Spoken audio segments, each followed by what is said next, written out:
Hello, friends. This is Scott. We're in my Salt Lake City backyard. This was back on July 28th, and we're taking a look at my blackberry patch. And yes, blackberries are red before they turn they're purple. But I'm here to propagate some blackberry plants, the easiest and most effective no-cost way, and because I need some down at the homestead because I want to start a blackberry patch down there. So first thing I'm looking at is these long canes. And this is the easiest method, and I'm going to use these canes in their natural tendencies. Now you see these canes touch the ground, and I could easily propagate these plants just here. I could just bury those tips in the soil, and they'll root, and they'll shoot up new plants. But again, I want to take some down the homestead, so I had to get a couple pots and some potting mix. And this is the simplest thing to do. I mean, there's nothing to this. Takes a little time, but I'll show you real quickly how you can do this. Again, not having to spend any money, other than maybe a little bit of potting soil. So you take your tip of your cane, your long cane, and again, if you wanted to do them local, you could just bury them in the ground right where they're at.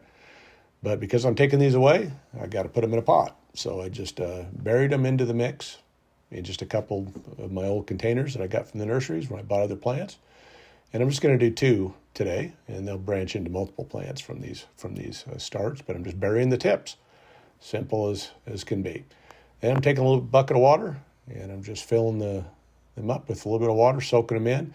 Again, when you're using dry potting mix, you got to do this a couple times because that potting mix, it's hard to get moist. But once it's moist, it stays moist, but it takes a couple times of watering to get it to stay moist. Then I'm making sure that I'm just packing them in so that they'll stay and don't pull out of the mix. And I'm doing this on both of them, and this one looks a little soggier, so as you see here. Now, I do have these pots where they're going to get naturally sprinkled by the sprinkling system, so I don't even have to worry about watering them. They'll just take care of business. Now, after about a month or 5 weeks, this is what happens, is they root themselves. They start coming up out of the ground, and you've just created new plants from these tip cuttings. I'm not calling them cuttings yet. I shouldn't anyway because we haven't cut them yet, but that's the next step, is you get some pruners and just cut the plant away from the main stem. And now you've created your own individual plants that you can take down and use them wherever you need to use them. So, yeah, that's as simple as it is. So now we have 2 pots of new blackberry plants. Threw them in the truck with a few other items and headed down to the homestead. And I haven't made a bed yet at this point in time, so I just stuck them on the side of the house where I'll hit them with the sprinklers, when I water the grass, and just leave them sitting there. And I'd left them there till about October 14th. Is when I started to get going on my blackberry patch. So on that date, I screened and moved my 3-bin compost system that was full of these worm-laden soil/compost. And I got 2 wheelbarrows full from screening that material when I moved those bins. And that's the perfect stuff to use. And I had previously put down some cardboard and with a little bit of grass clippings, and we're smothering out the grass in this particular area. And so this is where I decided I'm going to plant to the new blackberry patch.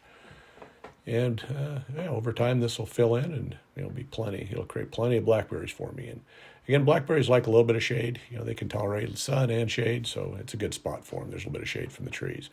I let the chickens in here to push the material around and eat some of those worms that I showed you. And they did a good job of that. I'm down to 3 chickens now, unfortunately. Got to get some more. And then I just raked it out. And again, this isn't a deep bed because this compost/soil was just thrown right on top of cardboard. So I'm just going to make it smooth with a rake. And again, I only have two pots of plants to plant, so it's not a big deal. And then I just tease the plants out of the pots just by tapping the sides. And as you'll see here, we got pretty good root development from this process, so that's plenty good. I don't even need to break them up because they're not that thick. They're not root bound. So I'm just pushing them into the top layer of the soil there and pulling the soil up on the sides a little bit. And that's as easy as planting one plant or one pot of plants. And then I got one more, same process, tap the sides. And just to simply tease them out of the pot without damaging them or messing with them too badly. And then just flip that one over and again, just kind of push that into the top layer of soil. And voila, we've actually got 3 plants, it looks like, so far. So, yeah, and then I stole some of the soil that I had spread a little bit farther. The chickens had helped me spread, and I'm just going to pile it up around these blackberries. And again, I'll be expanding the bed that direction. So when I screen more soil or bring more compost down, I'll just keep adding to it. And then I can either, cane propagate by making cuttings and rooting them into the ground, into soil, which isn't quite as successful as the tip process. Or I'll just let these grow and then just bury the tips and just let them spread naturally. So we'll see how it goes. And just water them in really good and making sure they're soaked in, because I want them. I'm not going to water this too much more. We're getting to the end of the watering season, and winter's right around the corner. But you see, I have plenty of room to expand this bed with these plants, and it won't take long to fill this area in. And I just got my big load of wood chips, my 20 cubic yards or so from the tree service, and I'm just going to mulch them in, so just to keep them moist, and to protect them and insulate them a little bit until they get established.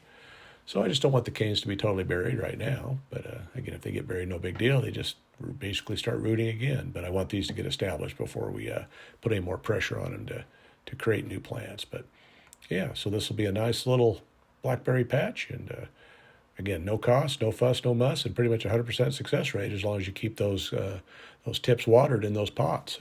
You really can't go wrong. It's almost, I'd say it's 100% success rate. So these are the blackberries that I pick in my Salt Lake home, and I'll be picking the same ones down here. So yeah, I'm happy to be able to move plants from my Salt Lake City home down to the Homestead, and that'll save me a lot of money. And I'm pleased with the taste of these berries, and looking forward to continuing to have great harvests with this variety of berries. I wish I could remember the name, but like always, I'm bad with remembering names of plants. Well, thanks for watching this video. If you like what you see, please hit that subscribe button. Thank you.